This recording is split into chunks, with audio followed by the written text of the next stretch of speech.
नमस्कार बच्चों, आज हम कक्षा 7वीं में विषय संस्कृत के अंतर्गत व्याकरण में हम संधि प्रकरण के बारे में पढ़ेंगे।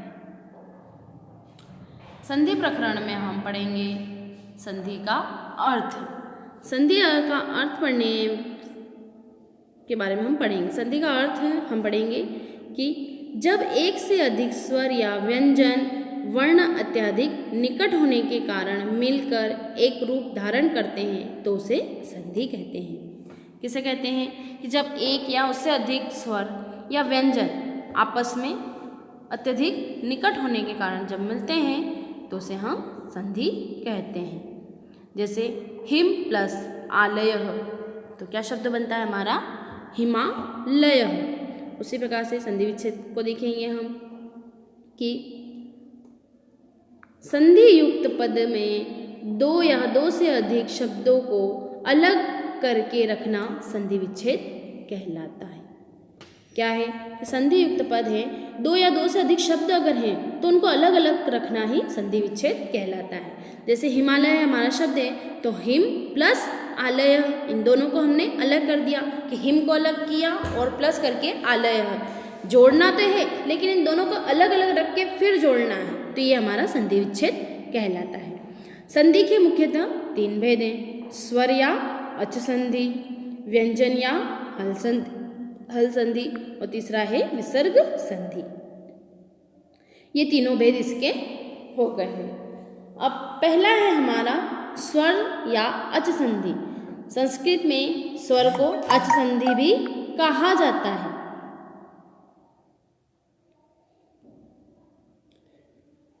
स्वर या अच संधि, इस बारे में हम पढ़ेंगे। तो स्वर संधि की सबसे पहले परिभाषा है कि जब दो अथवा दो से अधिक स्वरों के बीच परस्पर मेल होने से कुछ परिवर्तन होता है तो उसे हम स्वर संधि या अच संधि कहते हैं। दो या दो से अधिक स्वरों के बीच जब आपस में मेल होने से कुछ परिवर्तन होता है तो उसे हम स्वर संधि कहते हैं। इसके 5 प्रमुख भेद हैं। कौन कौन से हैं 5 प्रमुख भेद? तो पहला है दीर्घ संधि, दूसरा है गुण संधि, तीसरा है अयादि संधि, चौथा है वृद्धि संधि और पांचवा है यण संधि।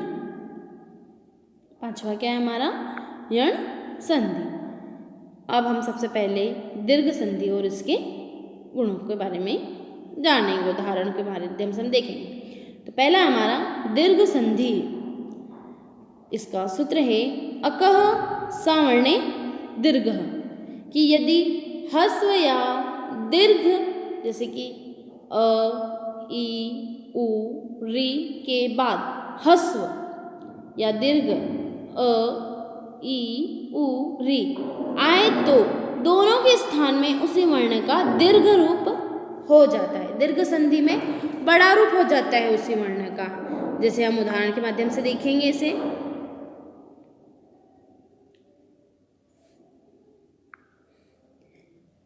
जैसे हमारा शब्द है दैत्यारीह, तो दैत्यारीह तो अ धन अ बराबर आ होता है, अ धन आ तो भी आ ही होता है, आ धन अ तो भी आ ही होता है और आ धन आ तो भी आ ही होता है। यानी कि हम अ को आगे लें या पीछे लें, दोनों बार अ ही लें या दोनों बार आ ही लें, हमारा शब्द जो क्या बनेगा? आ ही, है ना। अ धन आ तो भी आ, अ प्लस आ तो भी आ प्लस अ तो भी आ और आ प्लस आ तो भी आ। इन चारों को हम अगर हम देखते हैं इनके चारों के रूप तो हमारा शब्द क्या बनता है? आ। ये हमारा शब्द बनता है ना। तो जैसे बनता है कि दैत्यारी, ये हमारा है शब्द। तो दैत्यारी का हम संधि विच्छेद कैसे करेंगे कि दैत्य प्लस अरिह, क्योंकि आ तो बन ही रहा है य के बाद आ, है ना। तो ये जो आ की मात्रा आ रही है तो इसको हम आ में परिवर्तित कर देते हैं, है ना, कि दैत्य प्लस अरिह यानी कि दैत्यारी। अगला हमारा पुस्तकालय, तो पुस्तक धन आलय, पुस्तकालय।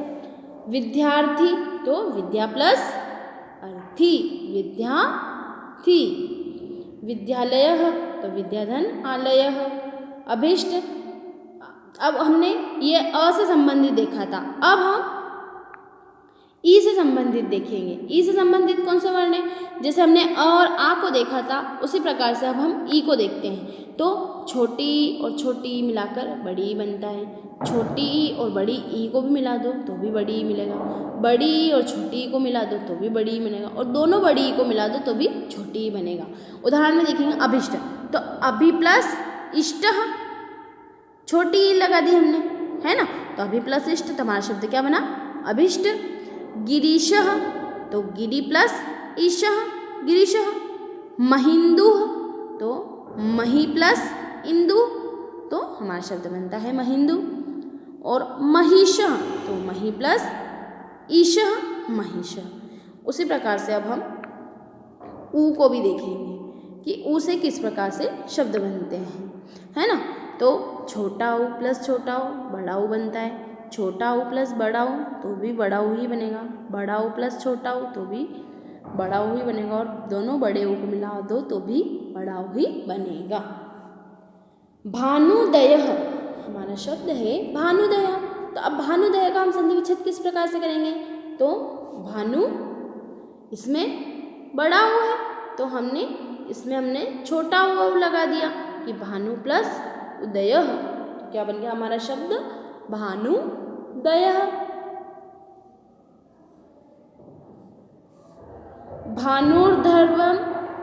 भानुर्धवम्, तो क्या बनेगा कि भानु प्लस ऊर्ध्वम। भानु प्लस ऊर्ध्वम, इसमें बड़ा ऊ लग गया है। वधुत्सव, तो वधु प्लस उत्सव। वधूचे, तो वधु प्लस ऊंचे वधूचे, है ना।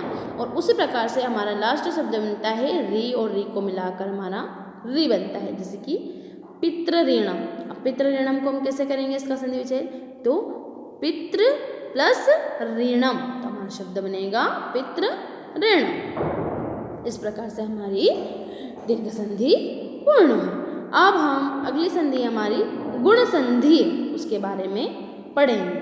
तो गुण संधि पढ़ने के लिए हमें इसका सूत्र ध्यान में रखना होगा। इसका सूत्र है आदि गुण, यानी कि इसके कुछ नियम उन्हें हम देखेंगे। तो वो इस प्रकार से है कि अ अथवा आ के बाद ई अथवा बड़ी आए तो दोनों के स्थान में ए हो जाएगा, यानी कि अ अथवा आ के बाद छोटी या बड़ी आ जाए तो दोनों के स्थान में क्या हो जाएगा? ए। अ अथवा आ के बाद छोटा ऊ तथा बड़ा ऊ आए तो दोनों के स्थान में क्या हो जाएगा? ओ। इसमें अ और आ के बाद छोटी ई आए या बड़ी ई आए तो ए हो जाएगा, और इसमें छोटा और बड़ा हुआ है तो ओ हो जाएगा। और इसमें क्या दिया हुआ है? अ अथवा आ के बाद री आए तो क्या, री अथवा छोटा री या बड़ा री आए तो दोनों के स्थान में क्या हो जाएगा? अर हो जाता है। उसी प्रकार से अ अथवा आ के बाद री आए तो दोनों के स्थान में अल हो जाएगा। क्या हो जाएगा? दोनों के स्थान में अल हो जाता है। जैसे हमारा शब्द है देवेंद्र, तो देवेंद्र का उदाहरण देख रहे हैं हम। देवेंद्र, तो अ धन ई बराबर ए। अब अ और ई मिलके बन रहा है तो कैसे देखेंगे? और ई को हम कैसे देखेंगे? तो हम देखते हैं कि देवेंद्र, तो ए आ रहा है, दे के लिए एक ही मात्रा आ रही है और वे में भी एक ही मात्रा आ रही है, तो देव प्लस इंद्र, क्योंकि ए हमारा कैसे बन रहा है? ई से, तो हमारा शब्द क्या बन जाएगा? देवेंद्र के लिए देव प्लस इंद्र, देवेंद्र। परमेश्वर, तो परम प्लस ईश्वर, परमेश्वर। तथेति, तो तथा प्लस इति, क्योंकि आ और ई मिलकर भी हमारा ए ही बन रहा है, तो तथा प्लस इति तथेति। महेश, तो आ प्लस ई मिलके ए बन रहा है तो महा प्लस ईश, तो हमारा शब्द क्या बनेगा? महेश। उसी प्रकार से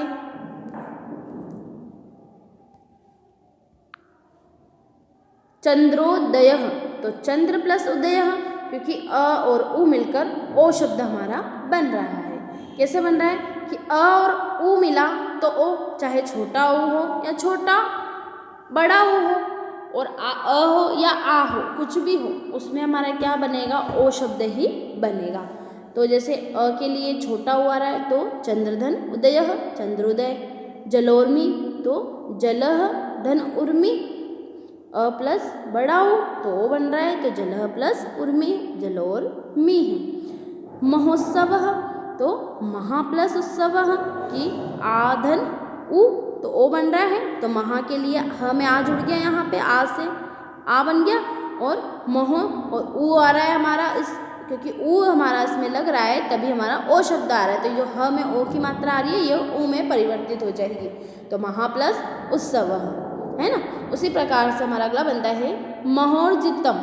महोर्जितम तो महा प्लस ऊर्जितम में कि महोर्जितम।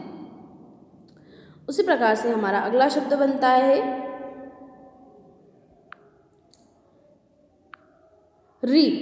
चाहे री बड़ी हो या चाहे छोटी री हो, हमारा शब्द क्या बनेगा, अर, है ना। तो देवर्षि तो देवर्षि के लिए देव प्लस ऋषि, देवर्षि, और महर्षि में महा प्लस ऋषि, क्योंकि अ और आ दोनों से लगाने पर री से ही हमारा शब्द बन रहा है, तो देवर्षि और महर्षि हमारा शब्द इसी प्रकार से बनेगा। और अगला और अंतिम है हमारा लृ, है ना। जैसे शब्द है हमारा तवल्लकारः, तो अ प्लस लृ मिलके हमारा शब्द क्या बनता है, अल। तो अल शब्द जो हमारा यह बन रहा है, व के बाद जो अ आ रहा है और ल आधा ल आ रहा है, तो किस लिए आ रहा है, वो लृ से बन रहा है, तो तव प्लस लृकारः, तो हमारा शब्द क्या बनेगा, तवल्लकारः। इस प्रकार से हमारी पूर्ण संधि पूर्ण हुई। अगली संधि है हमारी अयाधि संधि। अयाधि संधि में हम देखते हैं कि इसका सूत्र है अयाधि संधि का एचो अय वायावह।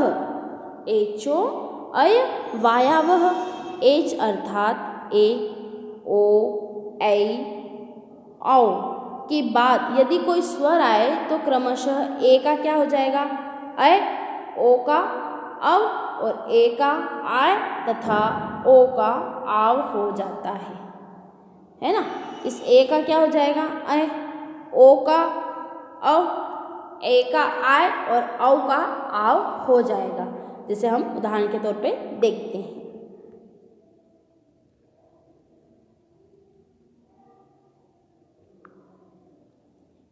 चयनम शब्द है हमारा, चयनम संधि शब्द है हमारा चयनम। तो चयनम के लिए क्या आ रहा है, ए आ रहा है ना। तो अब ए के स्थान में कोई भी स्वर आ जाए, स्वर व्यंजन के अंतर्गत कोई भी स्वर आ जाए अगर, तो हमारा अय हो जाएगा। तो चयनम को हम कैसे करेंगे, चे प्लस अनम, चयनम। विष्णवे तो विष्णु प्लस ए, कि ओ आ रहा है विष्णु के लिए ओ, तो ओ में कोई भी स्वर आ जाएगा तो ए बन जाएगा वो, है ना।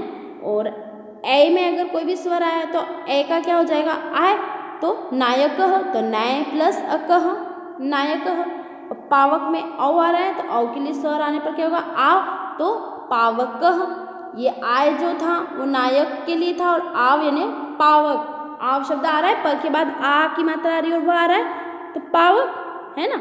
तो उसी प्रकार से हमारा शब्द बनेगा पावक के लिए कि पाव प्लस अकः पावकः। इस प्रकार से हमारी अयाधि संधि पूर्ण हुई है। अगला हमारा वृद्धि संधि। वृद्धि संधि इसका सूत्र है वृद्धि रेचि। यदि अ अथवा आ के बाद ए अथवा ए हो तो दोनों के स्थान में ए हो जाता है, और यदि अ अथवा आ के बाद ओ अथवा ओ हो तो दोनों के स्थान में औ हो जाता है। उदाहरण के माध्यम से हम देखेंगे, जैसे कि